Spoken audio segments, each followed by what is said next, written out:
Welcome back to my YouTube channel. तो उम्मीद करती हूँ कि आप सब ठीक होंगे और अल्हम्दुलिल्लाह मैं बिल्कुल ठीक हूँ। तो फ्रेंड्स, हम जो हमारी सीरीज चल रही थी लेसन प्लान को लेके, वो तो चल ही रही है। फिर मैंने सोचा कि क्यों ना थोड़े बीएससी को भी टारगेट किया जाए और बीएससी को भी थोड़ा सा हम अपने कोर्स को आगे लेके चलें। तो आज मैं आपके लिए लेकर आई हूँ मॉलिक्यूलर बायोलॉजी। बीएससी में आप सभी जानते हैं एक सब्जेक्ट है जिसके आज ये प्रॉपर नोट्स है। इसको एक एक या दो दो टॉपिक लेके इसको चलेंगे, इसको अच्छे से पढ़ेंगे, इसको समझेंगे।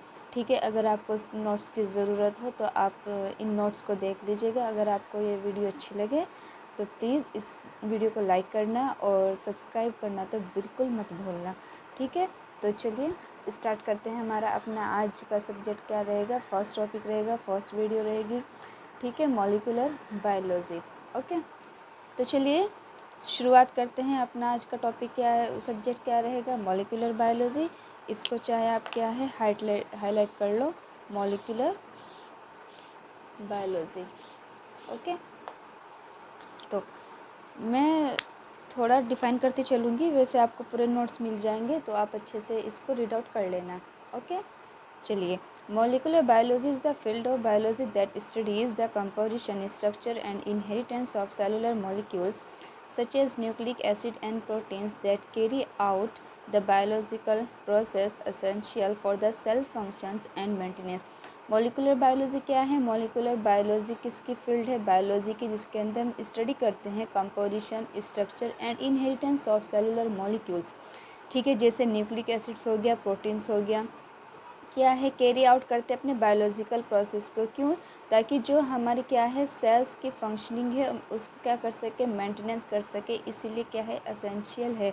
मॉलिक्यूलर बायोलॉजी किसके फील्ड है? बायोलॉजी की, जिसके अंदर हम स्टडी करते हैं composition, structure, inheritance of cellular molecules की, सजेस्ट न्यूक्लिक एसिड और प्रोटीन्स। ठीक है, क्या करें, कैरी आउट करें अपने बायोलॉजिकल प्रोसेस के लिए, जो कि एसेंशियल है हमारे सेल्स के फंक्शन को मेंटेन करने के लिए। इतनी बात के लिए फिर Pauling has been called father of molecular biology. Question आ जाता है कि एमसीक्यू में मॉलिक्यूलर बायोलॉजी के फादर किसे कहा जाता है, तो पॉलिंग को कहा जाता है। किसे कहा जाता है? Pauling has been called father of molecular biology. इसको हाईलाइट कर लो, फादर ऑफ मॉलिक्यूलर बायोलॉजी कौन है? पॉलिंग। किसे कहते हैं? पॉलिंग को कहते हैं। His ideas and passions concerning the molecular basis of disease and treatment are being carried on by the researchers at the Linus Pauling Institute and others. इन्होंने इसका आइडिया लगाया और पैशन किया, कंसर्न किया मॉलिकुलर के बेसिक पे जो हमारी डिजीज़ है और ट्रीटमेंट है उसको हम कैरी आउट कैसे कर सके बाय रिसर्च के थ्रू। इन्होंने कहाँ पे किया? लीनियस पॉलिंग इंस्टीट्यूट और अदर्स में। ठीक है, the history of molecular biology begins in 1930s with the convergence of various previously distinct biological and physical disciplines, biochemistry, genetics, microbiology, virology and physics. ये सब क्या है, इसी के अंदर आएंगे। एक यहाँ पे क्या है, एक इम्पोर्टेंट लाइन है कि इसी को मॉलिकुलर बायोलॉजी की छोटी सी डेफिनेशन है। Molecular biology is the branch of biology that deals with the structure of functions and the macro molecules. क्या है, एक डील्स है किसकी? Structure and functions of macro molecules. Macro मतलब large.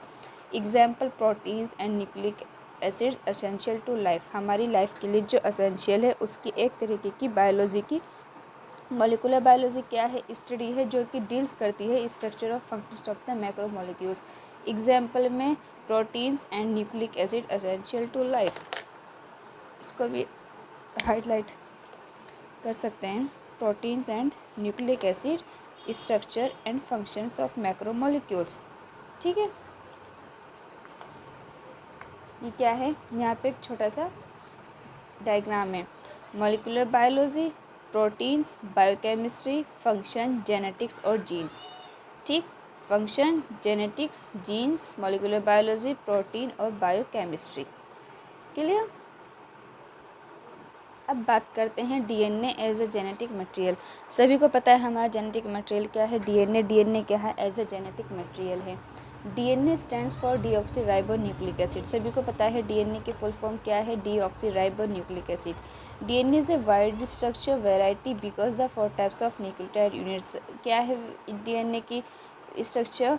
Wide structure and variety because the 4 types of nucleotide units. हमारे कितनी तरह के न्यूक्लियोटाइड्स होते हैं सबको पता है, ए, टी, सी और जी और सी।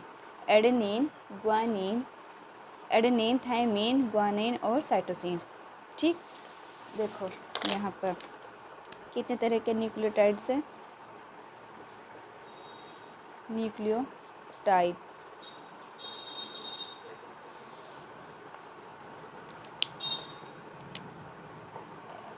ए, टी, जी, जी और सी।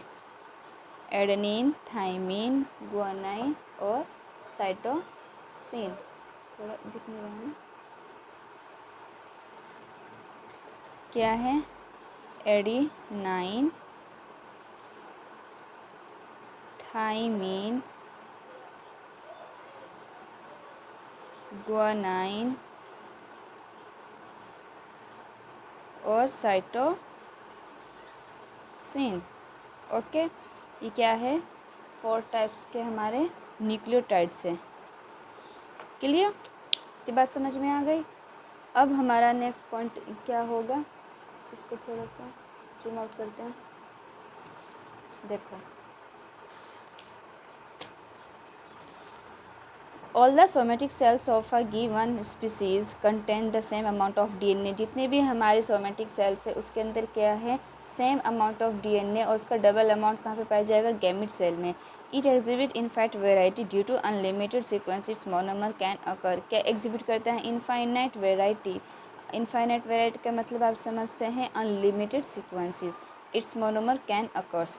ठीक, इट डुप्लीकेट्स इस genetic information by faithful replication interplay. It develops mutation, inheritable variation in the genes and chromosome occasionally. क्या डेवलप करता है? म्यूटेशन को, इनहेरिटेबल वेरिएशंस को इन द जीन्स के chromosome occasionally. It store genetic information as a triple code. Triple code का मतलब पता है? 1 2 3। क्या है? ट्रिपल। ओके, फिर है ग्रिफ्स experiment. Frederick Griffith in 1928 carries out a series of experiments with Streptococcus pneumonia. He observed that when the bacteria are grown on culture plates, some of them produce, क्या है? produce shiny colonies style and produce rough colonies R type. Difference in character is due to mucus polysaccharide cord present in S strain bacteria which is not present in R strain. इन्होंने कहा है कि जो mucus होगा polysaccharide cot में, ये present होगा S strain bacteria. ये एस स्ट्रेन बैक्टीरिया में क्या प्रेजेंट नहीं होगा? आर स्ट्रेन प्रेजेंट नहीं होगा। तो इनकी इसमें एक्सपेरिमेंट में क्या था? इन्होंने फर्स्ट इंजेक्ट किया 2 सेपरेट ग्रुप में। इन्होंने ही first injected 2 separate group of mice पे इन्होंने अलग अलग तरह के क्या किया? पहले फर्स्ट इंजेक्ट किया जो माइस था that were injected with the assistant die form. जो असिस्टेंट से जब इन्होंने इसको किया तो जो चूहा था, मतलब इट मीन्स इन्होंने चूहे के ऊपर एक्सपेरिमेंट किया था। 2 अलग अलग तरह के किए थे, ठीक है, एक पे एस एक पे आर। तो इन्होंने क्या किया था कि जब इन्होंने एस स्ट्रेन से उसको इंजेक्ट किया माइस के ऊपर, तो क्या हो गया? एस स्ट्रेन से उसकी डाई हो चुकी थी। एस स्ट्रेन क्या है? एक स्मूथ है।